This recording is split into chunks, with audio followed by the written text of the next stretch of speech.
Est-ce que vous vous souvenez de cette fake news du quotidien sur TMC, qui font très souvent des fake news, qui se moquent des gens de droite à longueur de journée, mais qui ne sont pas ennuyés par l'ARCOM?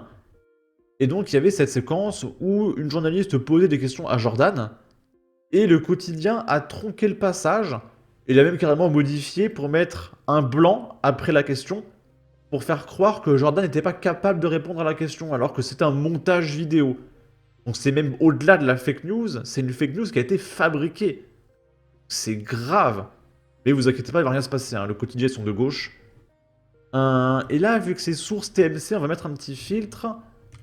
Et du coup, on va faire un petit rappel de la séquence qui a été modifiée par le quotidien. Et quand c'est flou, c'est qu'il y a un loup.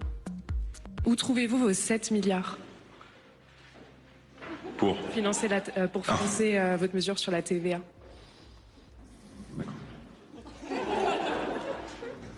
Et du coup, les rires que vous entendez derrière, c'est les gauchistes du plateau du quotidien qui se moquent de la vidéo qui a été modifiée. Alors que je pense qu'ils savent très bien que c'était modifié, c'est eux qui l'ont fait.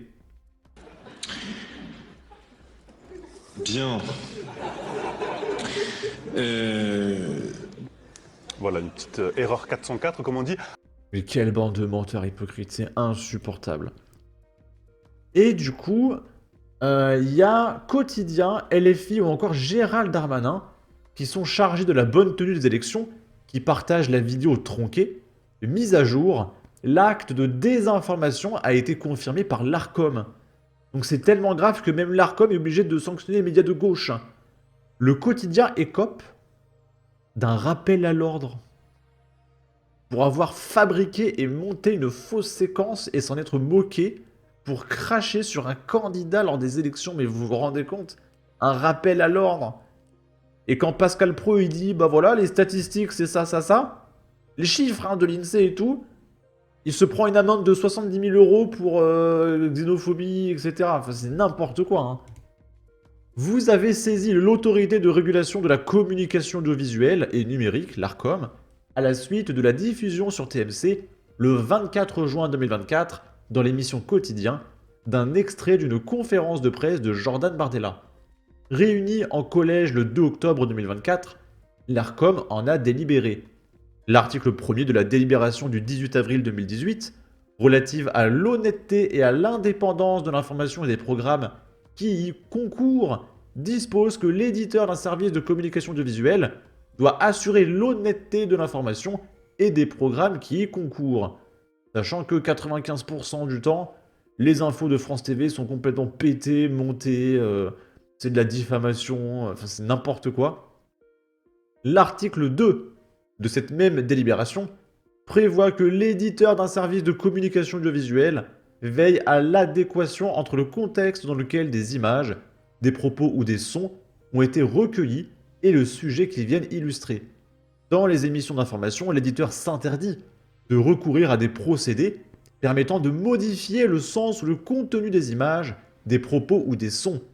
Dans les programmes qui concourent à l'information, sous réserve de la caricature ou du pastiche clairement présenté comme tel au public, lorsqu'il est fait usage de tels procédés, ceux-ci ne peuvent déformer le sens ou le contenu initial des images, des propos ou des sons recueillis, ni abuser le public.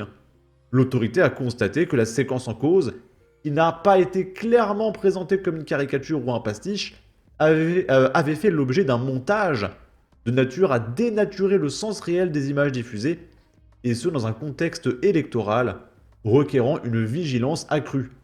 L'ARCOM a par conséquent considéré que cette séquence qui a pu induire les téléspectateurs en erreur méconnaissait les dispositions précitées des articles 1er et 2 de la délibération du 18 avril 2018. Dès lors, l'autorité a fermement rappelé à l'éditeur la nécessité de veiller au respect des obligations précitées. Donc la condamnation de l'ARCOM, c'est « Eh oh! Attention, hein !» Voilà, c'est tout. Je vous prie de croire, monsieur, à l'assurance de ma considération distinguée. Voilà, pour avoir créé de toutes pièces une désinformation, l'avoir partagée sans être moqué pendant des élections. Voilà, juste un « Eh oh !» Voilà. Il y en a marre, franchement, il y en a vraiment marre. Hein. Et il y a Jordan Bardella qui a réagi. Le quotidien a été rappelé à l'ordre par l'ARCOM pour avoir été pris en flagrant délit de manipulation en tronquant de façon malhonnête un extrait d'une de mes conférences de presse. Que ces militants fassent leur mea culpa public est peu probable. En revanche, alors que le gouvernement appelle à la censure des réseaux sociaux, sous prétexte de lutte contre les fake news, je suis en droit d'attendre des plates excuses de Gérald Darmanin, alors ministre de l'Intérieur en charge de l'organisation des élections, qui avait partagé cet extrême mensonger en pleine campagne électorale. Et évidemment, il ne s'est rien passé. Hein. Gérald Darmanin, il n'a pas dit pardon, désolé, je suis un menteur, je partage des fake news, etc. Bon. Ok. Là, on est sur France 2. Et il y a Jean-Michel Afati, donc c'est le mec qui est tout à gauche là, sur le plateau de Quelle Époque, donc pareil, hein, c'est subventionné des milliards, France 2, mais des milliards, qui se moque, mais vraiment avec un mépris, mais waouh. J'ai l'impression d'avoir pris des coups physiques sur moi tellement le mépris était palpable. Et il méprisait les familles qui avaient acheté le livre de Jordan Bardella. Avec un mépris, mais... écoutez bien. Hein. Oui, parce qu'ils viennent en famille. Ils lisent déjà du bordel. Ils viennent en famille Ah non. et ils achètent le livre par palette, c'est-à-dire par bloc de 4, de 6, de 8. Et quand, c'est pour ça qu'il y a autant de ventes. et quand on leur demande, Merci.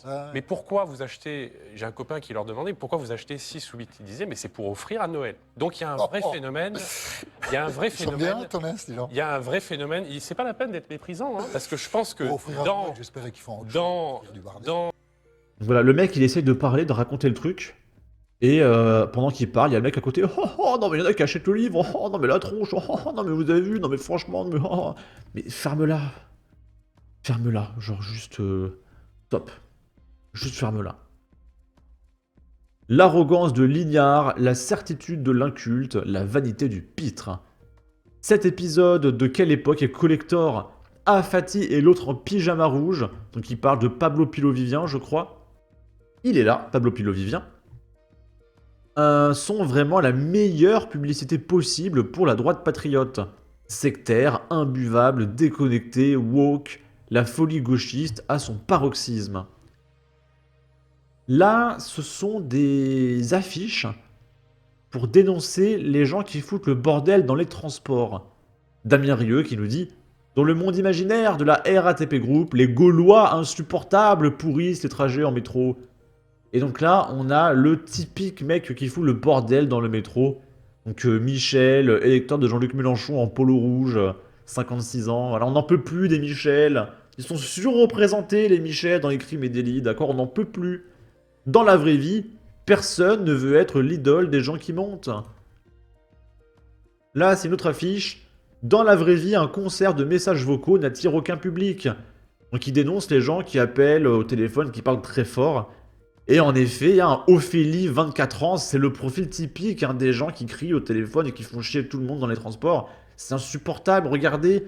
Là, il y a Mamadou à côté, là, qui est en costume à 8000 € avec un béret français. Il en a marre, hein, il en a marre.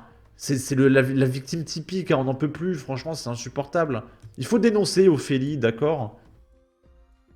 Et là, on a une petite blanche rousse qui saute partout dans les transports en trottinette, c'est insupportable. Dans la vraie vie, le saut de trottinette n'est un jeu pour personne. Alors on dénonce hein, Ophélie, Christine, Michel, voilà, c'est insupportable. Mais attention, hein, si vous partagez des statistiques, c'est de la fake news. Hein, ça, c'est la vérité vraie. Hein, ça, c'est partagé par Île-de-France Mobilité. Il y a France TV qui nous insulte tous les jours, qui sont méprisants. Voilà, ça, c'est la vérité. Ça, c'est très bien. Là, il y a un mec qui dit... Avoir une carte d'identité française ne vous rend pas magiquement français. Et il y a Regal Gorilla qui nous dit 3000 likes pour une phrase de néo-fasciste. Le mec dit que c'est pas parce que t'as une carte d'identité française que t'es français. Voilà, c'est tout. Qu'est-ce que vous voulez que je rajoute? Voilà, la blague est là, voilà. Là, c'est Sébastien Delogu. Bon. Alors c'est très marrant sur Mulot News. Maintenant, arrête de faire des fake news pour rigoler. Et il partage juste des trucs de Sébastien Delogu parce que c'est plus drôle que ces désinformations humoristiques. Et du coup, là, Sébastien Delogu nous compare l'immigration aux hirondelles. On met un petit filtre. Bon, moi, je suis entre guillemets un peu contre les frontières. Pourquoi? Parce que j'aimerais que les gens ils puissent aller où ils veulent, dans n'importe quel pays dans le monde. Voilà, donc par exemple, s'il y a des talibans, des Syriens, des Pakistanais qui veulent venir en France, il faut qu'ils puissent librement venir en France comme ils veulent, sans aucune sécurité. C'est comme les oiseaux. C'est comme si les oiseaux, à la fin, ils volent et d'un coup, tu as un grillage. Ah, frérot, tu n'as pas le droit de sortir de là. Tu peux pas aller dans l'arbre en face. Excuse-nous, c'est pas la France. C'est un peu bizarre. Bon, moi, je suis. Alors non, la vraie comparaison, ce serait par exemple, supposons, on va prendre des vautours. Alors je sais pas si les vautours ils mangent des pigeons, on s'en fout, c'est pour la métaphore. Il y a les vautours, ils mangent des pigeons. Voilà. Et il y a un pays où il y a plein de pigeons. Et il y a un pays où il y a plein de vautours. Je rappelle, les vautours, dans cette métaphore, se nourrissent de pigeons. Est-ce que les pigeons ont envie d'accepter sans aucune limite des millions de vautours sur leur pays, sur leur sol? Je sais pas. Je sais pas. C'est à vous de décider. Et on va finir avec ça. Le choix obligatoire entre monsieur et madame devrait disparaître sur les formulaires des entreprises et des administrations après une décision de la Cour de justice de l'UE suite à une plainte d'une association LGBTQIA+. Voilà, donc parce qu'il y a 0,000000001% de la population qui sont stigmatisés par les formulaires monsieur madame, eh bien on va supprimer monsieur madame. Voilà. Pour 99,9999999999999% des Français. C'est logique. Hein, c'est tout à fait logique. Donc voilà, en 2025, vous ferez attention, hein, mais sur vos différents documents, vous verrez qu'il n'y a plus monsieur madame, hein, normalement. Voilà, c'est génial. Sur ce, n'hésitez pas à donner votre avis, votre opinion, à partager, liker, commenter, ça aidera au référencement de la vidéo sur YouTube. Abonnez-vous, suivez-moi sur Twitter, prenez soin de vous, salut!